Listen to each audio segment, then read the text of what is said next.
Hi, welcome back to DevOps presentation series. This is Satyadev. Uh, in this presentation, I'm going to talk about three-tier architecture. Let's go to the next slide. Well, in the last presentation, we have seen about monolithic architecture and its challenges, and we also seen what is the good way of developing software. Now, three-tier architecture takes some of those good things and implements them in its architecture.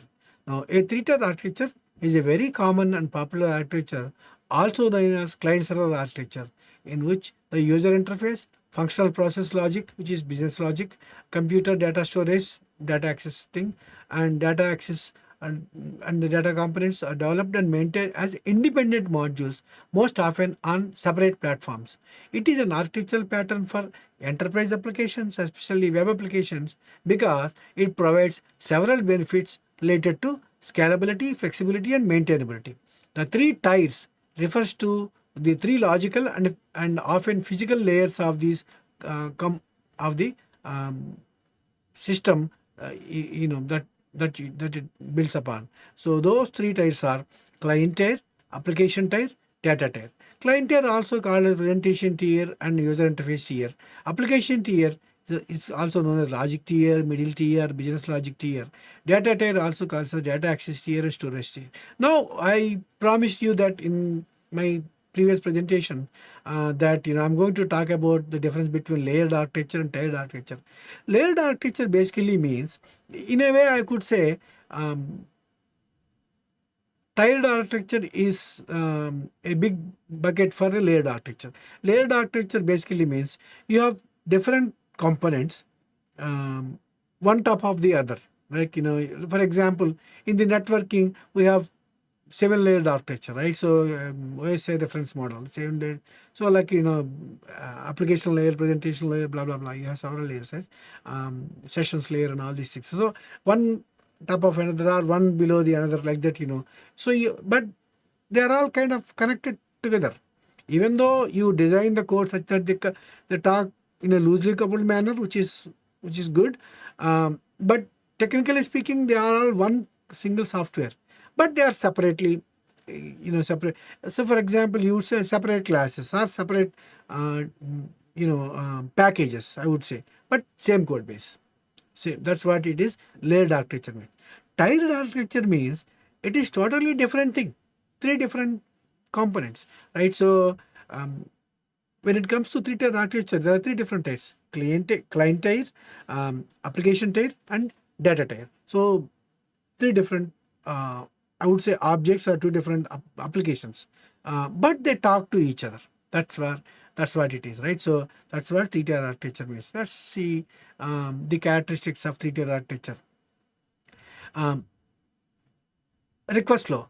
How three-tier architecture works? That's what the request flow talks about. A user interacts with the presentation tier. So if you look at this thing, if you look at the next diagram, the browser interacts with the user interface. Again, I'll go to the diagram a little later. Then the application tier receives the request, processes, and according to its business logic, and if necessary, requests data from the data tier. So the data tier retrieves or stores the data and sends it back to the application tier. The application tier processes the data, formats it, and sends it back to response to the presentation tier. The presentation tier displays the results of the user. So basically, presentation tier, application tier or middle tier, or the data tier or data access tier, backend tier. So all these three things, they work together, but they are three different components.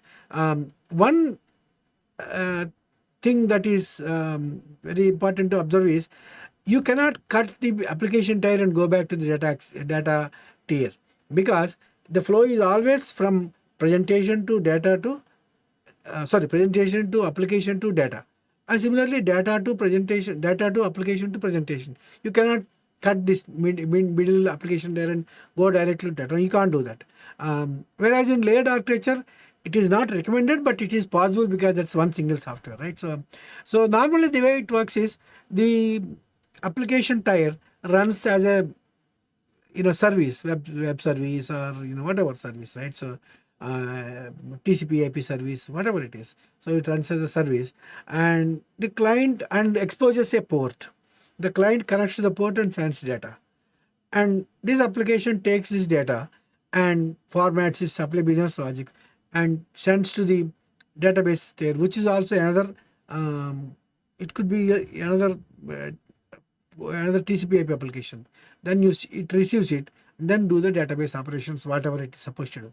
Once it gets that, it will come back in the same reverse order, right? So that's how the request flow happens.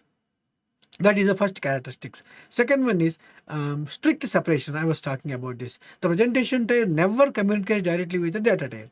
The data access must go through the application tier.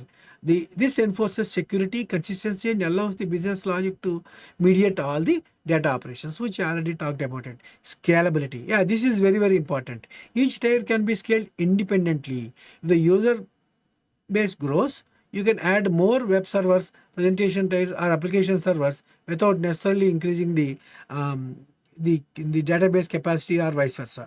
This is often achieved using load balancers in front of the application servers, so which I'm going to show in a second.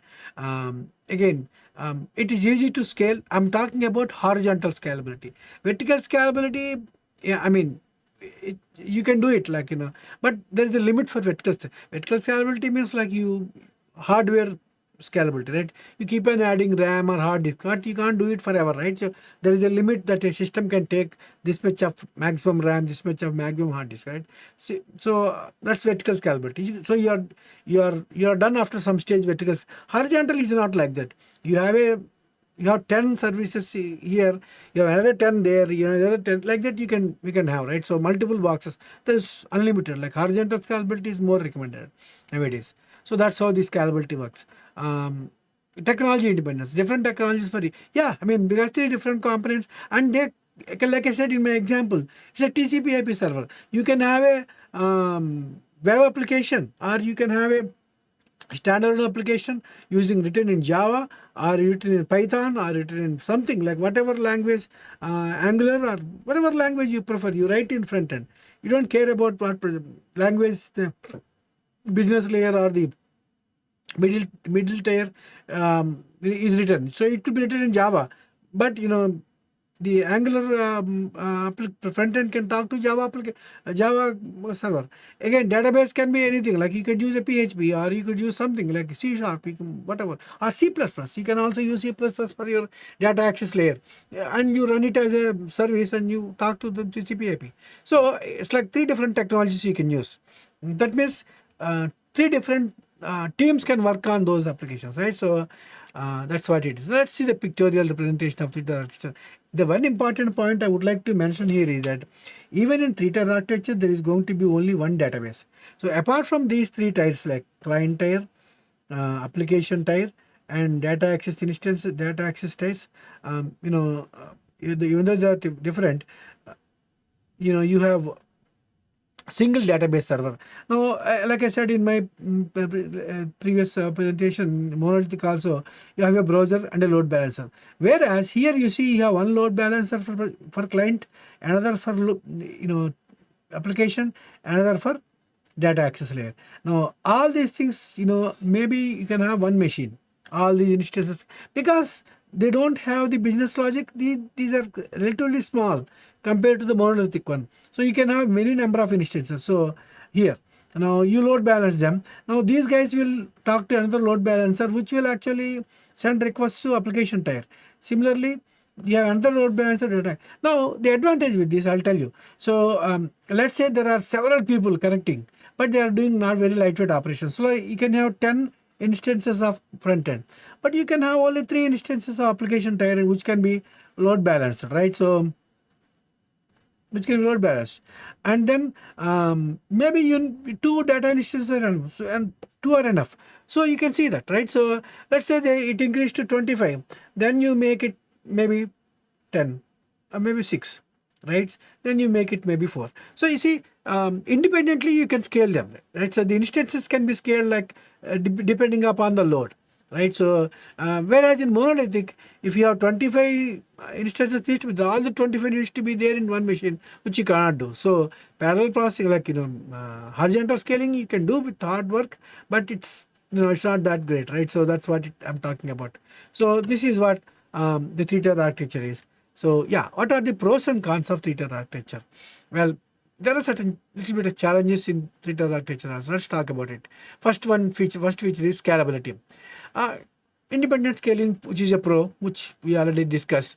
Con, um, over provisioning risk. If one tier is overscaled, resource might be wasted. Yeah, I mean, I wouldn't really call it as a con. It's a cautious thing, right? So we have to do caution thing. We have to do initial scaling cautiously. If you don't do it, I mean, you can get to trouble. Any whatever architecture it is. So that's what it is. Flexibility and technology choice. Already talked about it. Technology independent, easier upgrades, replacements. Well, with that you get the complexity. So that means the front end developers are like maybe Angular team, which is one technology. Java, the middle tier is Java, another technology. Backend is something like C++, which is another technology, right? So, I mean, mixing them is going to be a lot of challenges sometimes, right? So that's what it is, complexity. But again, when they are loosely coupled and talked independently, once you set up that communication, you don't have to worry about it. Maintainability, clear separation of concerns, modular development, which 12 factor app talks about. Inter-tier communication over distributed debugging, like I said. But again, in monolithic, you don't need to do anything to communicate between front end and the middle. Everything is one piece, right? So there is no channel required. You just directly call the method from data access layer into the business layer, and similarly from the front end layer. Whereas here you need to have a provision. If you are running your business up tier as a TCP IP service, then you need to have a client which should connect to the TCP IP port. It's slightly complex, becomes things get more complex when it comes to three-tier architecture because they are loosely coupled, which is good. But with that good, you have to make some little penalty also, right? So maintenance is bit of difficult. Another major thing is like distributed debugging. I wouldn't call inter-tier communication is a big overhead, but distributed debugging, yes, because let's say the service gone down. Why it has gone? Is it some data from the input? You have to debug separately, right? You don't have one log that says, yeah, this is what it is. Right? You have to separately debug. That's a bit of a challenge. Security, enhanced security, granular security control. But since you have multiple things there, there is a possibility of multiple attacks. That means like if the business tier as well as the data access tier both are running as TCP servers, you have opened two ports. Two ports are vulnerable. Whereas in earlier application, it's not like that. You don't need to open it. You just run it as a single application in monolithic, right? That's what the problem. But again, it's not a showstopper, but you have to keep in mind that security has to be done properly. Performance, distributed workload, caching at each tier. So yeah, I mean each tier can cache and take care of it, so the performance could be improved. One challenge is the network latency, which slightly affects the performance of the application, but not to a great extent, honestly speaking. So because in monolithic, you just communicate directly, right? You have a client, you have a middle tier, you have middle layer. Client directly calls methods on the middle layer. So there is no overhead, right? Whereas in a three-tier application, you have a server running, and the client connects to the port, so it's a network communication through network, right? So which could take some time, right? So slightly, but yes, there is a, compared to the monolithic, a slight delay, very fractional, like milli nanoseconds or something like that, but it is there. Development deployment, parallel development, independent deployment, which makes sense, right? So but again, you have to set the code bases separately. You have to building pipelines you have to create for three components. Earlier there is only one component for monolithic, slightly complex setup. But when you weigh the pros and cons, pros are more compared to the cons, honestly speaking. Cost, potentially lower long term costs, higher initial infrastructure costs increase. Yeah, I mean, CI/CD you have to set up, so it takes time. Infrastructure costs, operational overhead. Initially it will be there. Initial costs are more compared to the monolithic, but long term, yeah, it's not going to be much. So that's pretty much what it is. So this completes the teacher architecture. Thank you very much.